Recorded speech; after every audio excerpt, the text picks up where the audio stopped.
কালনায় বেপরোয়া গতির বাস উল্টে মৃত্যু হয়েছে এক বাসযাত্রীর। জখম হয়েছে ৩০ জন। মৃত বাসযাত্রীর নাম গোপাল মণ্ডল।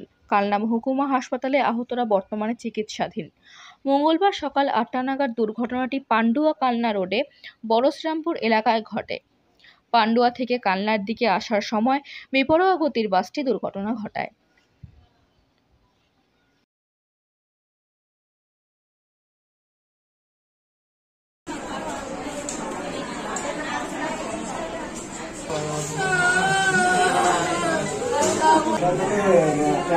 মধুবান ছিল, মধুবানটাকে বাঁচাতে গিয়ে গাড়িটা মানে ড্রাইভারই করতো না, প্রচুর প্যাসেঞ্জার ছিল বাসে ভর্তি। কোথাকার গাড়ি ছিল? কোথা থেকে কোথায় আসছে? পান্ডুয়া।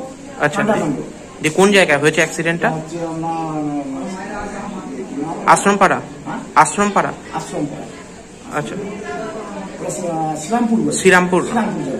আচ্ছা, দিয়ে পাল্টি খেয়ে যায়। হ্যাঁ, কি নাম ওনার? আচ্ছা, উনি কাকে দিতে যাচ্ছিলেন? কোথায় দিতে যাচ্ছিলেন? শ্বশুর বাড়িতে। আচ্ছা,